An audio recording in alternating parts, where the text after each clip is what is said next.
right. Hey, everybody. Welcome to Next Level Live. Thanks for being on. Brandon Sturkey, the host. Excited to have everybody back with us this week. Really excited for today's show. And you guys are going to want to take a lot of notes. And please make sure that you are popping questions into the chat as we go. Today we have Paul Spurlock on. And I'll just give a little background before we kick off today's interview. But Paul's a good friend of mine. We've probably known each other for the better part of probably over a decade now. But when I first started my digital agency, Automated Advisor, back in about 2012, Paul had already made the transition, was doing a lot of things online. And so I actually went and spent a couple of days with him in North Carolina at his office and really got a chance to see all that he was doing. And I've followed his career since, and excited to have him on to be able to share because, before the industry started talking about running a virtual practice and before COVID threw everything off for everybody and everybody was kind of forced into looking at a virtual model, Paul actually went virtual 100% all the way back in 2007. And so I wanted him to come on today because I know there's a lot of questions, a lot of advisors talking about going virtual, thinking about a virtual practice, wanting to know how do you actually make that transition successfully? And Paul is probably one of the most successful in that I know and has done it longer than anybody that I know. And so I thought, who better to speak to this than to have Paul come on? So Paul, welcome to the show. Thanks for carving out the time. I know you're busy and sleep deprived these days with a new baby just showing up. So thanks for being on. Yeah. Thanks, Brandon. Welcome to everyone. Glad to be here, and hopefully everybody can see me and hear me okay. I was telling Brandon I'm in zombie mode. Everybody's going to have to bear with me because 2 weeks ago my wife and I had a baby boy. So we are we're relearning how to do life with like an hour and a half to 2 hours a night of sleep. Last couple weeks, so I may not be my normal chipper, doing backflips up here self, but you guys can bear with me. I appreciate that. But everybody's happy and healthy, and other than everybody needing some naps real bad, we're feeling pretty blessed right now. So that's all. Congrats. That's awesome. So 2 weeks it is, and your oldest daughter, Maddie, she's how old now? So my oldest just turned 18, and then my wife had three of her own, 14, 10, and 6, and then we just had our first together. So we're spacing them. We lucked out spacing them pretty evenly. So we're feeling pretty good about that. But we've got the older ones, so where we kind of have some built-in help, and we've got some domestic assistance. So that domestic assistance, I love that. That's good. Go warm up the formula. So, right. Well, I was wondering what it felt like to finally cross the 18-year-old, finish line and then to start over. But that's a whole separate show, I'm sure. The first round of sleep deprivation I was doing at 22, and now I'm 41. It's a whole different animal, I'm telling you. So, I can imagine. We're excited. So, do we have time for a picture? Do I get to brag? Of course, throw it on there, man. Shared screen. So let's do this. This one's a little grainy, but you got to turn on my screen sharing if we're going to do this. So, all right, I'll hit you at the end. I'll have we'll have Aubrey figure that out while we're talking. Baby Simon wants to meet everybody. So, all right, guys, let's dive in. And again, appreciate the opportunity to be here, Brandon. So. Absolutely.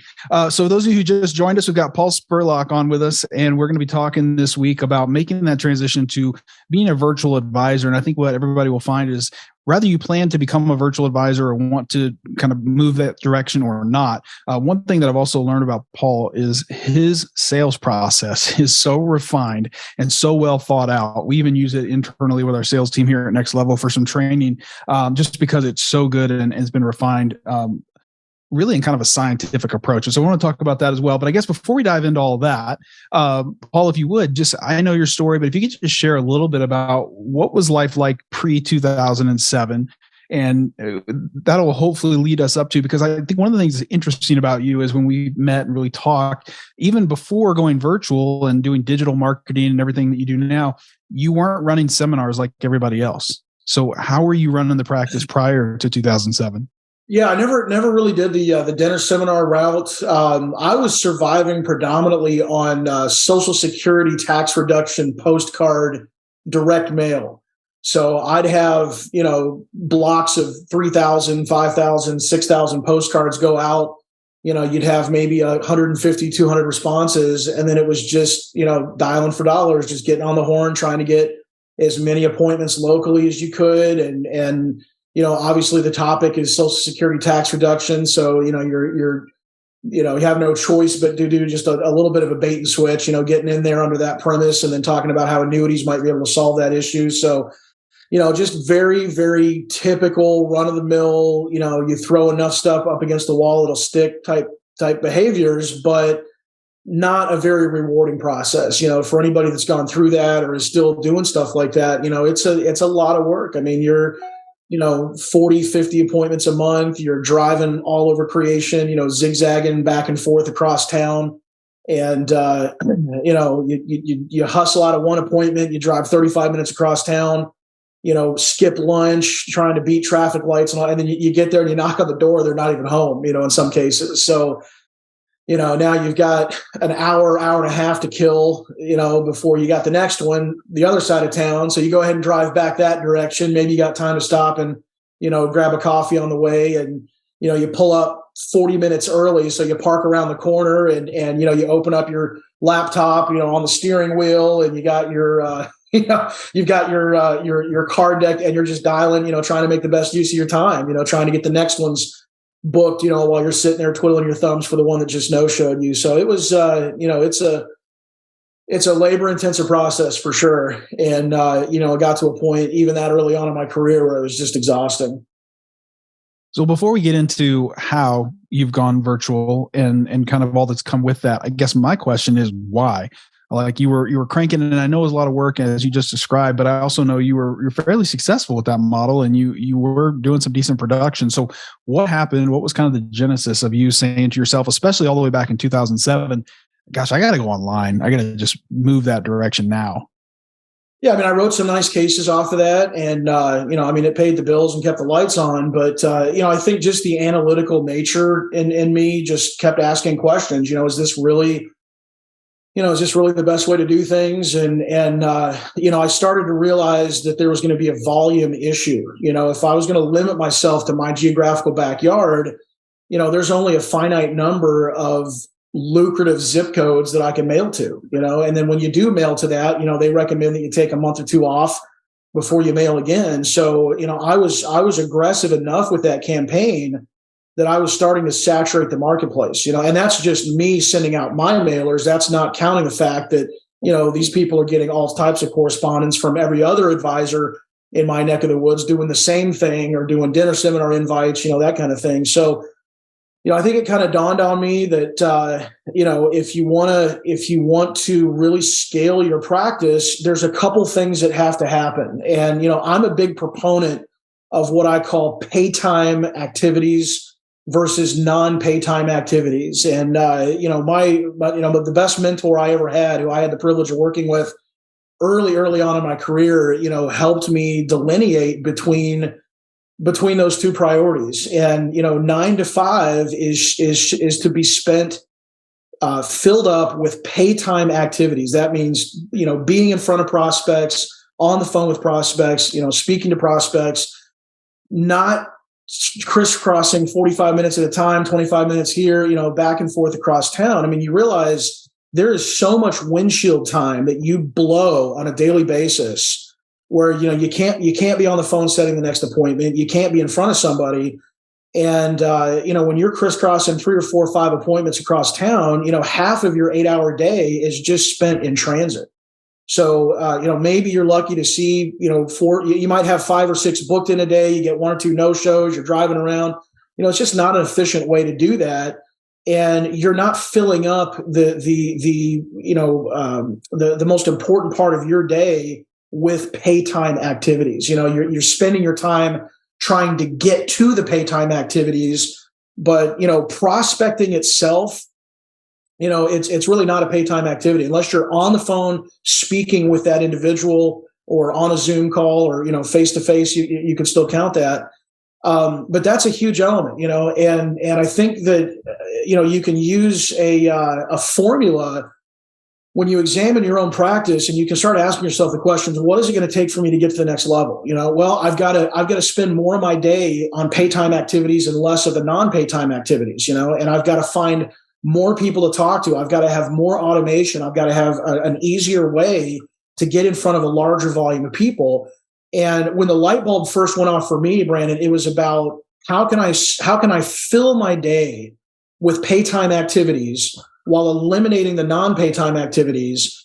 And then the real light bulb went off when I started asking the question, how can I cast off the geographical limitations to my practice? Because if there's X amount of millionaires in my backyard, there's X amount of millionaires nationwide. And if I'm casting a wider net, I'm naturally going to grab and captivate the attention. Assuming I have the right marketing message, I'm going to grab and captivate the attention of a much broader scope of individuals nationwide, and I'm going to be able to get more picky with who I let into my calendar.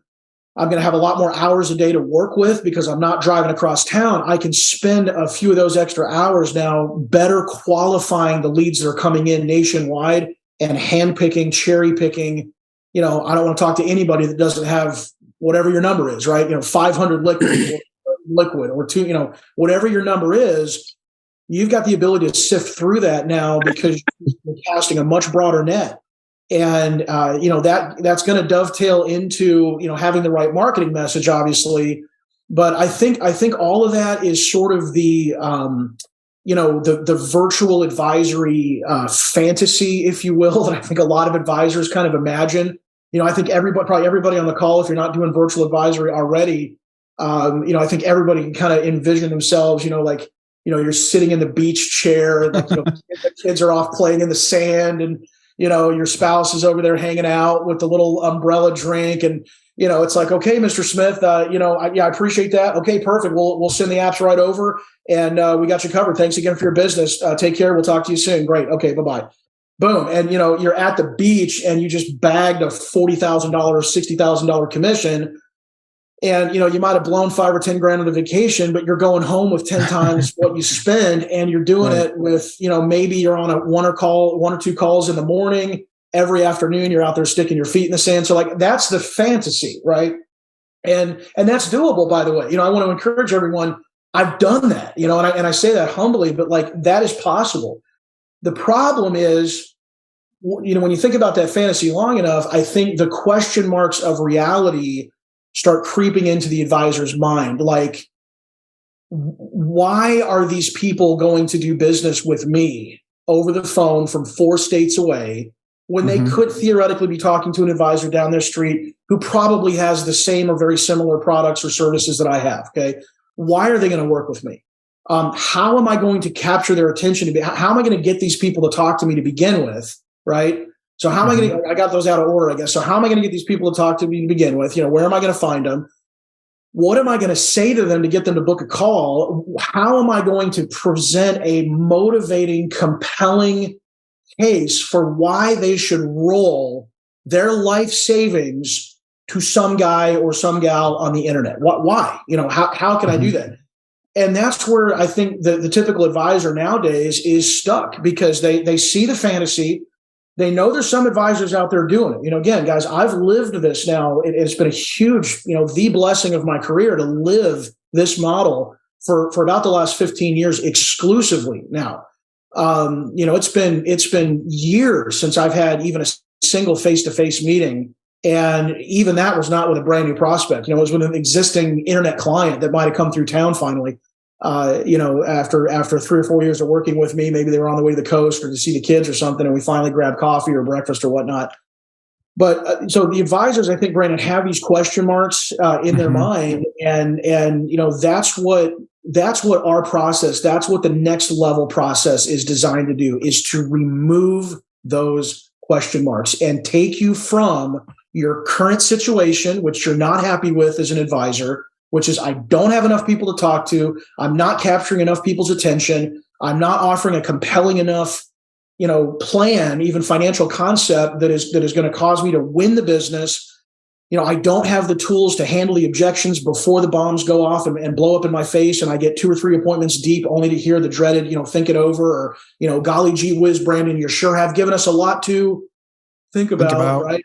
Okay. And advisors are just getting killed with this right now. Even if you're, not virtual, even if you're doing face-to-face, advisors nationwide are getting destroyed by this kind of stuff right now because the marketplace has gotten so noisy and so competitive, especially since the whole COVID thing. Everybody's trying to pile online, and most advisors are not, not doing it well, because they're having to reinvent the wheel. They're starting from scratch. So, Paul, let me interrupt you here just real quick because I know, like me, you can go for the whole hour. But I think if I'm everybody on the call, I'm thinking that sounds amazing. How did you actually do it? Like, what were the pieces and the steps? And we only got an hour, so we'll leave time for Q&A here. And again, as you guys and gals have questions, please be populating them now so when we get to the Q&A, we can make sure we answer your specific questions. But Paul, maybe talk about like when you first started making that transition. And what I heard, by the way, was a couple different points, but a big one that I know everybody deals with regardless of the virtual model or not is saturation. So for you, it was just, hey, I just want to expand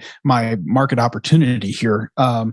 So when you started to branch into that, what did you have to figure out? I mean, I think a lot of us are sitting here thinking like, we don't even know where to start necessarily to go online. So we know how to use Zoom, but as far as the marketing and the setting it up and the sales process, maybe if you could speak to some of that. Yeah, absolutely. And again, I got to be careful because you guys can tell I'm passionate about this stuff, and I can get going on a tangent here. So hopefully this is good stuff. I want to make sure I'm getting content that everybody can walk away with here that they can implement immediately. But I would say, Brandon, to answer that question, the first and foremost, most important critical thing, for all of us in our practices, whether we're doing virtual or not, but especially virtual, is your tip of the spear from a marketing perspective has got to be so sharp in relation to the marketing messages that these consumers are getting from everywhere else. And, there's a lot of folks on the call today. Some of them have been on past webinars with me. They've probably heard this analogy before. They've heard me talk about how one of the biggest detriments out there that's causing frustrations for advisors is that they are using an immature marketing message. And I don't mean that in a derogatory, disrespectful way. I just simply mean they're continuing to use a marketing message, Brandon, where the effectiveness of that message is no longer resonating with their target market, meaning their target market, your ideal client. And folks, who are our ideal clients? I mean, I think everybody on the call would love to work with, the 55 to 75-year-old, 300,000 to 3 million liquid range, right? I mean, it's baby boomers, okay? But what happens when that target market, Brandon, has already matured as a consumer unit? They've already matured beyond the effectiveness of most of the marketing messages out here, and again, some of the folks have heard me use the analogy of like the roofing company section of the phone book. I think we're all old enough on here to remember the antique yellow pages, right? We forget what it's like to be on the receiving end of a consumer solicitation when it comes to financial advisory. And we remember it, when we flip through the yellow pages, remember going to the roofing company section and every single ad, it's the same thing, right? You're trying to figure out, I want the best one. And every single ad has the starburst word balloon on it, right? We're A-rated with the BBB and we give free estimates and we're bonded and insured, right? And, for these roofing company marketers, for example, to them, that's their, hey, you should do business with me because of these reasons, okay? We as the consumers look at that, and whether we realize it consciously or not, Brandon, we're sitting there going, guys, okay, but aren't those like the bare minimum acceptable standards of doing business? Those aren't. Yeah. So like an example. So I'm a fiduciary, or we do income planning, or we'll help you build an income you can't outlive, or we'll make sure that you have, safe money strategies. All these same talking points is essentially what you're getting. We can all get onto the top 1,000 advisor websites nationwide right now, go to the About Us page, and we could swap out every single logo and we wouldn't be able to tell the difference, guys, because it's all, we are a holistic, blah, blah, blah. We are a boutique. We are macro and micro and top down, and we partner with our clients, and and it's like, and guys, I don't want to offend anybody. Okay. I don't want to step on any toes. All those things are things to be proud of, right?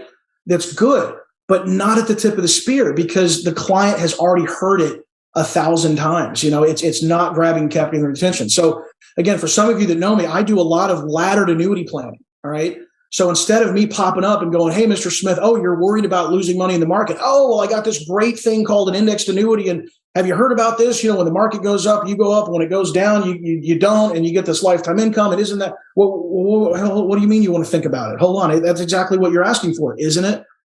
Okay. So again, they've heard it 1,000 times. But Brandon, if I'm getting on that same contact, that same prospect's phone or whatnot, and I'm saying, Mr. Smith, this may be way out in left field, but if I could show you a visual example right over the phone and computer of how to redesign your portfolio mathematically in just a few simple steps to help you stop losing money, make sure you never run out of income, set it up deliberately so the income gets bigger throughout your lifetime, regardless of whether the stock market even cooperates the way that you're hoping or not, preserves all your lump sum principal so you can't run out of money, and still builds in a healthy amount of liquidity and flexibility along the way.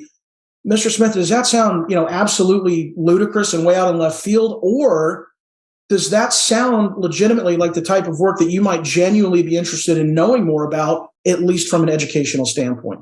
Guys, who doesn't raise their hand on that? Who says no to that? Nobody. They go, wow, I haven't heard that before. How do you do that? Well, Mr. Smith, we have something called a live visual demo that we can do for you, right over a Zoom call. When is your calendar available? Let's get you booked and share some helpful visual examples with you. Would that be a helpful part of your decision-making process? Yes, absolutely. Great. Do you have your calendar? Boom. And you're in. Okay. So, again, I can elaborate for weeks on this stuff. No. I think that's good. I think you're making that's what this course is, guys, is me elaborating for weeks on this stuff. But well, it's a differentiation in your message and how you approach the market. And I know because I know you as well as I do, and I've been through your course, that that's messaging in the ads, that goes to your landing pages, that goes to your follow-up, that's in your sales process 1-to-1, and then follow-up. So, but I want to shift gears just a little bit. And if you guys and gals want to know more about sales process in particular and have questions on that for Paul, just drop that in the chat, because I know we're just scratching the surface. But Paul, if I'm on the call, I'm sitting here thinking to myself, okay, that all makes sense, but how do you actually get in front of these people? So you talk through some of the mechanics of like, how do you advertise? Where do you advertise? Is it all Facebook? Or, how do you actually get on the call with qualified prospects? So that comes through. So I use a learning center microsite website, and that's how I'm getting the message out there. So I'm using Facebook ads. Okay, hold on, Paul. What the heck is a microsite learning center? What does that actually mean? Yeah. So again, I want to try to lay this out here as clearly as we can without muddying the water. So the tip of the spear is the marketing message. All right. Okay. That. When you have the tip of your spear identified, you have to put that tip of that spear on a platform that is going to broadcast that message. Okay. Mm-hmm. Now, consumers these days are absolutely craving for valuable educational content. And I can't say that enough, valuable, because there's a whole lot of educational content out there, but not much of it is very valuable to the consumer, because it's again, boilerplate, white noise.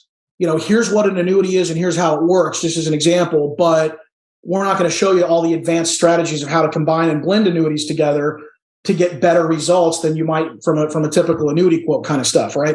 Our website does that, right? So having a learning center microsite, guys, this was my experiment years ago where I said, okay, I've got my marketing message dialed in. I've got a systematic sales approach to engage that person with, once they enter my process, once they enter my funnel.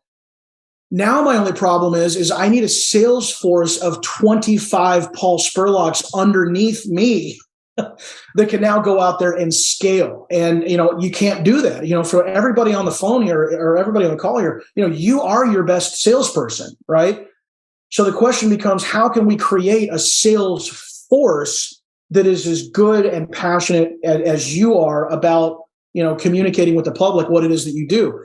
And the answer is you can't replicate that on a manual, human basis, but you can turn yourself into an automated selling machine through articles and through video and through drip marketing. And that's what this Learning Center microsite is. It's an incredibly simple mini website with a dedicated URL that I push my Facebook ad traffic to. And when they opt in, Brandon, they have access to a 7-lesson educational series on annuities and income planning. That's in my world. If you're listening out there and your forte is AUM, I've got my 65, I do AUM as well. That part can be customized to whatever you want. But the key is I'm providing rich educational content. Yeah, there you go. Where people can, that's exactly where we're going. So people opt into that. They register, so I capture their information, and they're immediately dumped off into this learning center where they are accessing really rich content lessons on not just what annuities are, but they're getting access to the information that no other website is talking about, which is how to combine, how to blend, how to do strategic planning with annuities, advanced planning, all these things that we touch on in the marketing language. We're backing it up now through the educational content of this website. They watch a little whiteboard video there about the power of laddered annuities and why they should book a strategy session in order to see a live visual example, a live demo. So they click on that, takes them right into my calendar, right? Now, I've amassed a database now, Brandon, over the last number of years of marketing this. I mean, I've got 10,000 consumers, wow. That have opted into this kind of thing over the years. Probably the last 3 or 4 years. So, I took off for Christmas. We had our baby 2 weeks ago. Last week, I send out a blast text to that database. So I've already captured through that website. Send out a blast text. Didn't cost me any marketing, advertising dollars at all. And, I used a compelling marketing message. I used a blast texting service. And within 48 hours, I had 19 booked appointments. Just getting back into work now, the swing of things. And they're all virtual from all across the country. And, every day now I'm talking to 2 or 3 people that are coming through that funnel. So, you use paid advertising, you can use YouTube ads, Facebook ads, social media, whatever you want to do to push people to that funnel. But the key is having a learning center microsite. If you set it up properly, when someone goes through that, when a consumer goes through that, guys, it is almost like they have already gone through a first appointment experience with you. That is the key, because step one is casting a nationwide virtual, presence net out there. Step two is how on earth, even if you have the marketing budget to bring all these leads in, how are you going to have the man hours or person hours, in a month to sift through hundreds and hundreds, if not thousands of leads that are opting in through your funnel? And the answer is you can't do it yourself. There's not enough hours in the month, but you let your funnel begin doing the qualifying, the educating, the pre-handling of objections, and priming the pump so that when those people end up in your actual calendar, they've already heard your voice, they've seen your face, they've read your articles, they agree with your planning process, and they're basically raising their hand at that point and saying, Paul, this sounds like exactly the type of work that we're looking for. I'm going to fill out your intake form, and then it pops up in my calendar, guys, and it's like, boom, I've got, Fred and Sally from Missouri just opted in. They just scheduled for Thursday at 4:00, and they're 68 and 64. They indicated that their portfolio is between 500 and $1 million, and their biggest retirement concerns are, blah, blah, blah, safety of principal, income, whatever it may be. And, that is a qualified lead now where I've got a pain indicator, right? They've indicated what their hot buttons are. I've got their age, their state of residence, an asset indicator. And, again, I already know what their hot buttons are. So I can get on that call and I can immediately start in on our very specific sales process now, structured sales process, to walk them right through that planning process and eventually right into our final cabinet of clients. Yeah, and this is golden. And I know we're just scratching the surface here, because I know you take maybe 3 to 4 hours in your masterclass to go through this in detail. But one thing I want to go back to, because the folks on the call don't know this because they haven't read your reports. But one thing that I was really impressed with, and it just kind of backs up what you're talking about, is there's a lot of junk white papers in the industry, right? You can go buy them off the shelf and it's like really fluff content. It's nothing you couldn't read on any blog on Yahoo Finance. Like, there's nothing in there. The difference is your white papers are really, and I'm just reiterating what you said, but it's really, really critical to your whole process here, is that it's actually somewhat your sales presentation that is really like your first appointment. It's really like your way that you see planning and the things you believe about what's right for retirees and how you ultimately plan one-to-one. You're really seeding that in these reports. And so what you're doing that's really, really powerful is you're conditioning the consumer to your way of thinking. And I think what's great about that too is when you run a model like that you're running where it's at scale, you don't want to get on a one-to-one call with anybody that doesn't agree with the way you approach planning. So those folks who opt in, read it, don't like what you have to say because you're not a day trader, they're never going to schedule in the first place, right? Yeah, I mean, the ones that are going to, that's the cool part, Brandon, is that it's an automated qualification process. If people are going to bail from this, you can decide whether or not you want to pursue them. Now, there are opportunities to do that. Everybody's going in 100 different directions these days. So, sometimes if they don't complete the whole lesson cycle, doesn't necessarily mean that they've disqualified, but that's where, the Learning Center is tied in also to an automated text message and email follow-up sequence. Because when you're dripping on these people like that, I get half of my appointments from the follow-up texts. Hey, Brandon, we saw that you never opened lesson 5 and beyond. Did you decide you're not interested in the course? Or if I could show you a visual example of how to do boom, boom, boom, does that sound like something you'd still be interested in knowing more about? And then I get yes, exclamation point back on the text message. Okay. So yes, you're setting the table with this Learning Center to where, again, it's all about by the time you have your first live appointment with this person, they're pretty much in second appointment territory, if that makes sense. Yep. Perfect. And that's, can you imagine, guys, if you had hundreds coming through your funnel and you only have 20 appointments a month, but they're all second appointments. And you're doing it from the beach, right? Okay. Well, yeah. So, and not only that, but you're not having to repeat yourself over and over again. And I know as an advisor myself, I just got really burned out having the exact same conversation because you're starting the sales process from complete scratch with every prospect you sit down with. That's just kind of wears you out after a couple, awesome, 10, 15 years. Telling the same story over and over again, again, how much more rewarding is it from a business model to where, again, when you have the first live call, they've already heard your pitch. They've already heard your story. They agree with it. And they go, wow, we looked at your demo video, Paul, and yeah, this laddered concept, this looks like exactly what we've been looking for. Mm-hmm. Can you help us set up a plan like this? And Paul, sorry to interrupt you, but just, I know we're coming close on time for Q&A. I want to go into, and I want to have some time to touch on your planning process, because I think that's another piece of the puzzle here. But before I do, I want to drill down just a little bit more concretely on how do you generate leads? So we understand once you generate a lead, they go into this Annuity Learning Center funnel, which does a lot of the heavy lifting of the sales process for you, and then they book on your calendar. But how do you get them in there? Do you use Facebook? Are you using direct mail? Are you using LinkedIn? Like, what are you using? What's working? So I use Facebook myself exclusively. I spend probably $6,000 to $8,000 a month on Facebook myself. And that typically translates into, 20, 25 quality first appointments on a monthly basis. But I do want to encourage folks on the call here in a way by saying that the source of the lead, and hear me out on this, the source of the lead, guys, in a lot of cases is not as critically important as the marketing message itself. And what I mean by that is, I think a lot of advisors have just twisted themselves into knots because they're like, I can go to, one of the online lead vendors and get the preset appointments, or I can do my own Facebook, or I can hire Facebook out, or I can do LinkedIn. Guys, here's the message. Okay. Every consumer over 55 years of age in this country is worried about the exact same thing. It doesn't matter if you find them through LinkedIn, Facebook, YouTube, Financialize, whatever it may, it doesn't matter. They're all worried about the same thing.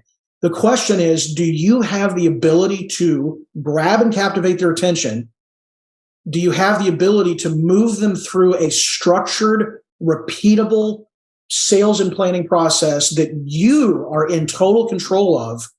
And then do you have the ability to create an environment of trust and eliminate and diffuse the bombs, the objection bombs before they go off, the this is too good to be true bomb, the doing business through the distance bomb, the incumbent advisor coming in and blowing up your sale bomb. There is specific language, guys, that needs to be inserted very carefully at specific steps throughout the process that cut down those bombs, by 90% blowing up in your face. They save your sales.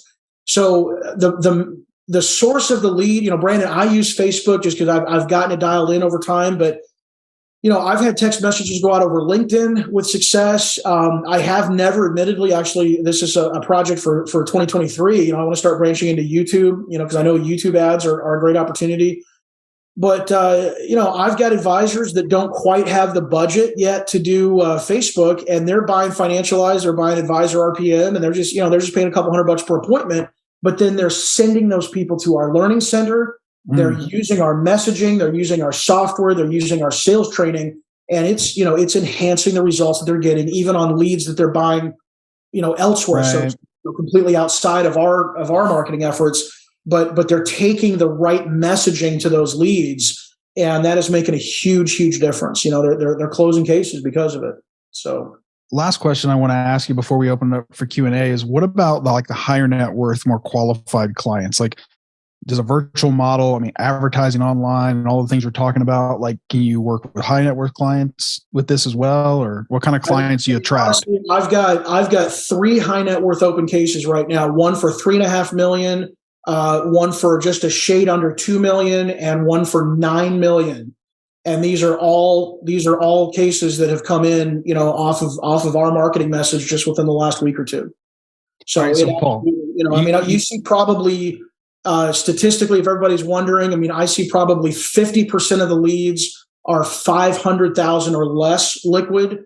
And you got about 25% are 500 to $1 million, and then 25% are $1 million plus. But when you get into the $1 million plus, it goes up quick. you jump from $1 million plus to, 2 million, 3 million, 4 million very quickly in that final category.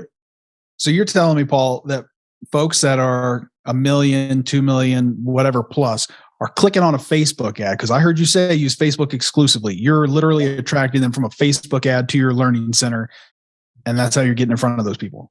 Because that's impressive. Because the Facebook ad headline, Brandon, says, "Get your 7 free lessons on the strategies the rich use to buy annuities." So again, it's back to a lot of your messaging and who you're attracting with the right messaging. Because everybody who sees that, who doesn't think of themselves as rich, want to know out of curiosity how the rich are buying annuities, the advanced strategies they're using. Everyone who sees that, who thinks of themselves as rich, goes, wait a minute, I'm rich. Why don't I know these things? Maybe I better find out. Okay. That's really good. It's the whole spectrum, guys. By the way, that is a copyrighted phrase. So I don't want to have to hunt anybody down with a bazooka. But you guys, and I know you would.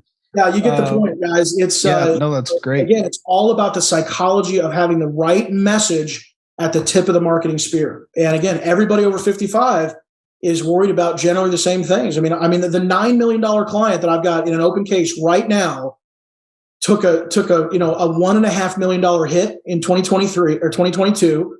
He's worried about taxes. He's worried about inflation. He's worried about volatility. They all have the same problem. Some people just have decimal points in different places. But it's amazing how much the same general concerns scale from your $100,000 nest egg to your $10 million nest egg in many, many cases. Paul, if you were to just kind of distill it down to the number one challenge, what keeps advisors from being successful with running a virtual model similar to yours? It's what's the biggest hurdle for most that you've worked with? Focus and having a do or die mindset. You have got to burn your bridges. And I'm the kind of person where, early on, Brandon, I believed with all my heart that if you had the right marketing message, and that if the sufficiency of your planning techniques were sound enough, and the pain of the consumer was great enough, that individual, if you could just find them, would be willing to, proverbially speaking, they would be willing to climb every mountain and traverse every river to get to the solutions that they desperately want that they have not been able to find locally. Think about it, folks. People travel all the time. That's a great point. Medical expertise that they need that is not in their bag. That's why everybody goes to the Mayo Clinic, or they go to the holistic stuff in Mexico, whatever it may be. People travel all the time because they have must-fix problems, and those must-fix problems, they have not found a solution in their geographical backyard. So if you have the right psychology-based questioning process, the right marketing message, and you're helping this individual discover for themselves that, yeah, they have a must-fix financial problem. If they don't fix it, here's what's likely going to happen. If that happens, Mr. Smith, what are you going to do at that point? Let's go there for a minute in our minds, Mr. Smith. I know it's no fun to think about, but let's say I don't have the solution for you. And let's say there is none out there and you continue on your current pace. And 4 years from now, somebody did push the nuclear red button over there with Ukraine or Taiwan or whatever else. And inflation gets crazy and, the economy collapses. And you're sitting there in your kitchen, at your kitchen table 4 years from now, holding your statement in your left hand, Mr. Smith, and you're down, 39% of your life savings. It dawns on you in stark reality that your portfolio can no longer support the level of income that you're demanding of it just to try to keep up with inflation. I mean, it hits you like a lead balloon. You turn to your wife at that point and you say, what? And shut up. Let them sit with and feel the full weight and gravity of that pain, guys. These are the questioning techniques. Mr. Smith, is this a could fix problem or is this a must fix problem? Are you sure it's a must fix problem? Don't let me put words in your mouth, Mr. Smith. Please tell me again in your own words, why do you believe that it's a must fix problem? And then they hear themselves admit again out loud, why they believe it's a must fix problem. Mr. Smith, why have you not fixed this on your own? What's keeping you from fixing this on your own? Whoa, what a powerful question, right? Now they have to self-admit that they don't know how, right? That's why they need you. Mr. Smith, and at that point, guys, if you're doing this right, that's usually when, to your shock, the client will actually say something like, Paul, we don't know how, can you help us? When was the last, guys, anybody on this call, when was the last time you really honestly had a prospect genuinely ask you, can you help me? Can you help me? We're always, hey, how can I help you? No, can you help me? And of course, guys, we know that the correct answer always to the question, can you help me? If we do get it, is what? I don't know. Don't rescue him. Mr. Smith, I don't know if I can help you. I don't know. I don't know. What you're telling me sounds very familiar to the types of concerns and challenges that I've solved for a lot of my happiest clients. But, I need to learn more about, your situation and some of that stuff. But you know what? Suppose that I could, Mr. Smith, suppose that I could design for you a portfolio that would help you stop losing money, make sure you never run out of income, set it up deliberately so the income gets bigger, regardless of whether the market cooperates or not, preserves your principal, builds you in, liquidity and flexibility. Mr. Smith, if I could design a plan that would create those types of results, does that sound like the type of work that you'd like to have done for you at this season of your life? And would you like my help personally in fixing this once and for all, even though I'm not right in your backyard, even though I might be 4 or 5 states away? Is this what you're looking for? Oh, yes, Paul, absolutely. This is exactly. Okay, guys, they're eating out of your hand at this point, but that's where the marketing message has to flow into the right structure, repeatable structure of questioning techniques, flowing into the right closing techniques, the right objection handling techniques. And, that's really what this whole system about is, guys. If you want to take it to the next level, this is about having the right systems in place where you're in control the whole time. And you have an invisible leash around their neck and you are leading them right down, ethically, of course, but you're leading them right down a predetermined path to that signature. And it's a process that backwards and forwards. It becomes second nature because you've been coached on it enough. And the last little analogy I give, Brandon, it's all about the repetition. It's about the practice, and using the martial arts thing. The difference, guys, between a brown belt and a black belt is that the brown belt still they have to take that extra split second and think about what the next move is. All right. In our world, what's the next question? What's the next question? I should have asked them. Oh, I should have asked them that. Okay. The black belt, it's a reflex. It's second nature. You've practiced this stuff. You've got the scripts down. When they say this, you know what to do next intrinsically. And when you have that dialed in, Brandon, whether it's face-to-face or not, or virtual or not, it is a powerful, powerful thing when you're in that much control of the sales process. And, you're repeating the good habits that lead to sales, and you've identified and eliminated your bad habits that cause sales to slip away for you. And, Paul, let's do this. Let's transition, buddy, so we don't run out of time for Q&A. And let's just check in here. How's everybody doing on the call here? We're good. You guys think I was learning anything? Just pop in the chat. Love to hear some of your takeaways and just your overall thoughts so far on the call. And we're going to open up for some questions. I also want to just point out again, because Paul, knowing you as I do and having helped you build your masterclass, I mean, you are dropping psychological bombs all over this call that those listening may or may not be picking up on. But a lot of what you're sharing is the verbatim language that you use, not just in your advertising, but in your actual sales process and conversations with prospective clients. And it's all by design. And that's what I hear you saying. And I think that's what anybody who's really good, and I feel like I say this week in and week out, no matter which guest is on the show, the things that make all of you as successful as you are is your commitment to the details. It's that 212th degree, for the book about, water boils at 212, not 211, your process is cold and it's refined and it's the same every time because it works. And only if you're following that, if you're not winging it, can you really measure results and determine what you do want to tweak or not tweak. So again, I know in your masterclass, you've got close to 3.5 hours of content on this. So before we open up for Q&A here, I'll just show everybody, I dropped the link in the chat, but if you click on the link, it'll take you to Paul's masterclass where he, again, over 2, 3, or 4 hours will lay out these different pieces. So if you want to check that out, you want to learn more about his course, it's a part of the Next Level membership, $197 a month. You can go dive in there right now. But let's open it up for questions. And I want to start with a good friend of mine, Lee Hyder, who I haven't talked to in a long time. So Lee, I'm going to ask you to unmute and then you can ask your question. I think there were a couple of them. Let's see. Can you hear me now? I got you, buddy. How are you? Doing good. Two very basic questions. Number one, you said you do Facebook. I was curious, how much effort, if any, do you do on LinkedIn? I've kind of started looking at some LinkedIn, prospect procurement systems, and some of them seem pretty interesting, more so than Facebook. Yeah, great question, Lee. So I've dabbled with LinkedIn before. I've had some text message campaigns go out for that. And I've actually had some decent success with it. I found that Facebook worked a little bit better for me personally, just because I am going so heavily after the baby boomer retirement market. I found that the LinkedIn, I think where LinkedIn works good is if you want to target a specific vertical, like you're going to be the go-to planner for chiropractors or for, physicians or, things like that. But if you're going to cast kind of a more broad, just retirement income planning message, for myself personally, I've had a lot of success with Facebook on that. I could probably replicate that success with LinkedIn. To be quite transparent, I've had enough success with Facebook that I just haven't really had the time or compelling reason to fiddle out beyond that. I would say I'm probably more interested, if I branch out beyond Facebook currently, I'm really interested in testing some YouTube ads. I think that's going to be a huge platform as well. But LinkedIn, you can absolutely make this work. Again, it all comes down to the compelling message that you're using to send out those texts. And, if you can, in my world, I would have a current event text. Like I had one go out the other day, for example, that said, 70%, Mr. Smith, did you know, ...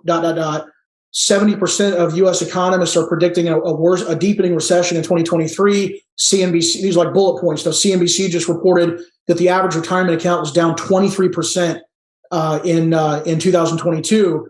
Have you ever had a chance to see the power of a blended annuity portfolio? We have annuities that are paying in the 5 to 12% range. You can combine several of smaller ones together to produce increasing income, healthy growth, full downside protection, and preservation of principal. Would you be interested in seeing an educational visual demo of how this works? I blasted that out, and we're just getting yes, exclamation mark. So yeah, LinkedIn. I'll default back to what I said a minute ago. Let me add this onto that, Paul, just in my research, because I do a lot of consulting with advisors on traffic source, and here's what I found: if you want to work with the baby boomers, the reason I've always pushed advisors that direction is because I think the most recent stats is 9 in 10 baby boomers are on Facebook. That is the baby boomer platform. My 12-year-old daughter tells me that all the time. No, I'm not technically a boomer. She calls me one because I'm still on Facebook. But I think LinkedIn was the next closest, which was 6 or 7. And what I've found is that with that many boomers on that one platform, because it requires so much optimization no matter what platform you're on, you're better to choose one, drill deep and perfect it before you then branch out with the messages work. So rather than spread yourself thin right out of the gate, start with one, whichever, and drill deep. So, and then Lee, I think you had a follow-up question too. Yeah, I did. In respect to this new virtual world, and I certainly understand the the analogy and metaphor that people will travel for heart surgery, from one point to another. Specifically, how do you address that, especially with your high net worth potential clients that sadly many of us look at us as a commodity, even though we try to differentiate ourselves? How do you specifically get them to understand that living 4 states away is really insignificant at this point? Well, everything, Lee, and again, great question. Everything in my program is about step-by-step systematic. So if you miss a step or skip a step, when you try to go do exactly what you're talking about, you haven't established the foundation of trust to where your explanation of the virtual process is going to stick like you want it to. Okay. So what I'm getting at is my first appointment live with someone, I spend 45 minutes developing the pain, asking the probing, psychology-based questions to get these people to admit out loud that they have a must-fix problem. What I do is at the very end of a first appointment, when I say, Lee, based on what you've heard and experienced today, do you believe there's a compelling reason for us to move forward and have another scheduled conversation beyond today? And Lee and Mrs. Lee says, yes, Paul, absolutely. Okay, great. So let's go ahead and book you in. By the way, I always schedule the second and third appointment right there. And that's a free tip, guys, that everybody can go away with. Please do yourself a favor if you want to shorten the duration of the sales process. No more, I'm going to send you this and touch base. No, professionals, we don't touch base. We schedule out the rest of the planning process at the end of the first successful meeting. Please do that. If you're not, it's a huge favor. Okay. But sorry, Lee, getting back to you. So we schedule out the next couple meetings. And then I will say to you the following. I'll say, Lee, I've got you down, same time next week. And again, the following Friday. Hey, listen, before we hang up, I just want to mention this. Every once in a while, this will happen where we'll have a great first meeting. You guys are feeling encouraged. We had a lot of commonality here. But if it hasn't dawned on you guys already, I think it will once you hang up the phone and kind of think through this.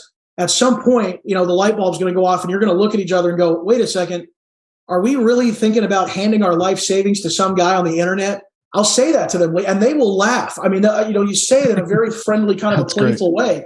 And they'll go, oh, yeah, it's already crossed our mind. Okay, well, listen, Lee, I appreciate that. Listen, before we hang up, could I take 60 seconds and just give you guys a little bit more perspective of how we actually do business with folks to alleviate that concern? Because, a lot of my happiest clients before we worked together, that was kind of nagging in the back of their mind. And can I share with you how I helped them overcome that? So it didn't end up being a roadblock to us actually working together. Oh, yes, Paul, that would be great. Thank you for sharing that. Okay. Well, Mr. Smith, it's been my experience that when people do business like this, I think there's the fear that, they're sending their money out and, it's not going to go where it's supposed to go. It's going to end up in the, the Paul Spurlock South American Vacation Fund or, something like that. And at that point, stepping out of role play, I just simply explain to them the custodial transfer process. And I explain to them, I have them recollect, do you understand, Mr. Smith? Remember the whole Bernie Madoff thing? Remember he got away with that for so long because there was no custodians involved. All these rich people funded their accounts by literally writing checks made out to Bernard L. Madoff. Can you guys even believe that? And they're going, oh my gosh, no, that's ridiculous. So, Mr. Smith, everything that we do is through custodial transfer. All right, never do you send your money to Paul Spurlock or, for all intents and purposes, I never come into physical contact with any of my clients' assets, Mr. Smith. None of them. It's all done from IRA to IRA transfer or, non-qualified transfer. And, I might go a little bit more in depth as to what a custodian is, and they're registered with the Internal Revenue Service, and we only use A+ rated companies. But I get them down to the fact that at the end of the day, they realize that all I'm doing, Lee, is just providing them with the advanced strategies. I'm showing them how to use these products and companies in a way that is superior to what the guy or gal down the street has shown them. And, I'll say that, Mr. Smith, once my other clients realize that they're not sending me their money anyway, they don't care that I'm 4 states away. They want my ideas. They want my strategies. And that's what I'm providing.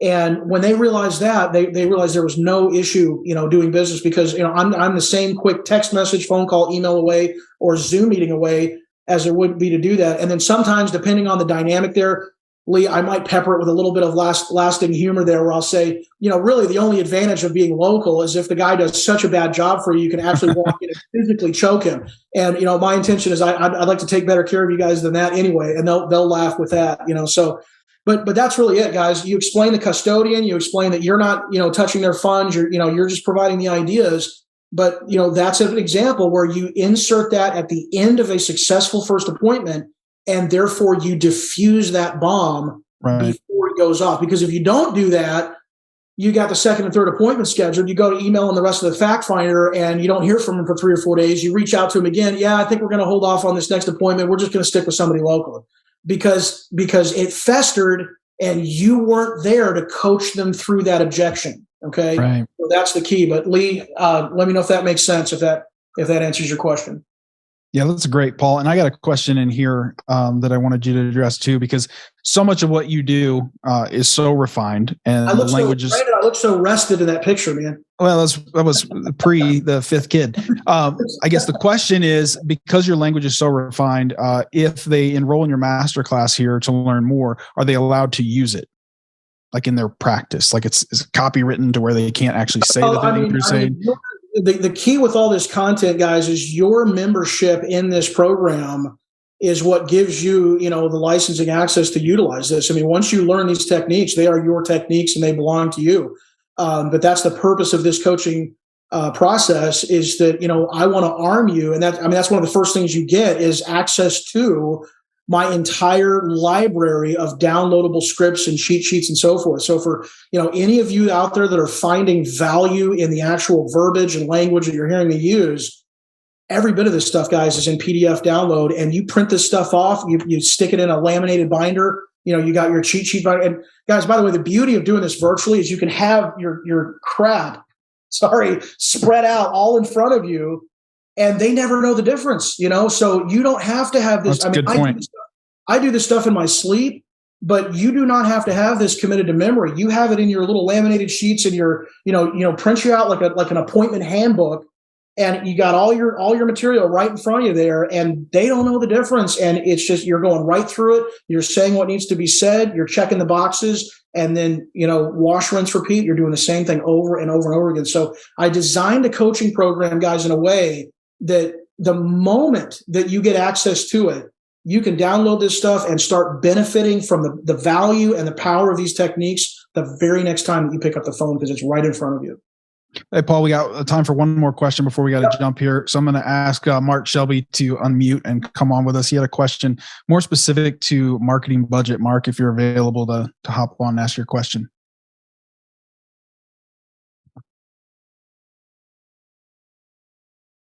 All right, I don't see him hopping off mute, so I'll ask it for him.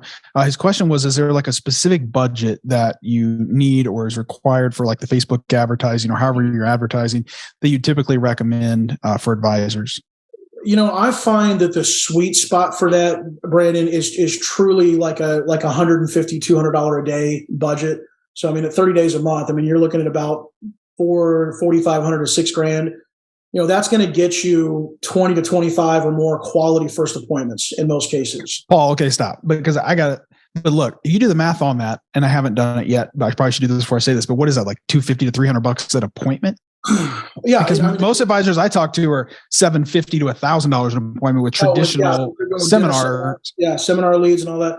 Yeah. I encourage, if you don't have $6,000 a month to spend right now, fine. Like I said, take the material, let it enhance any other marketing efforts that you're doing. Get a couple cases closed, get 30 or 40 grand coming through the door. Now you've got a war chest of capital. You can peel 25% of that back off. Now you're off to the races. Okay. But I've always looked at marketing not as like, oh my gosh, I've got to spend $6,000 a month to make this work. No. You get to spend $6,000 a month to make this work because, and again, these are predominantly folks that are coming from the annuity, the IUL world. But you're turning this into $60,000, $80,000, $100,000, $150,000 a month of commissions. I spent probably $4,000 in December. I worked maybe 10 days in December. It was a super part-time month for me. I wrote, I think, just a shade under $850,000 of annuity premium.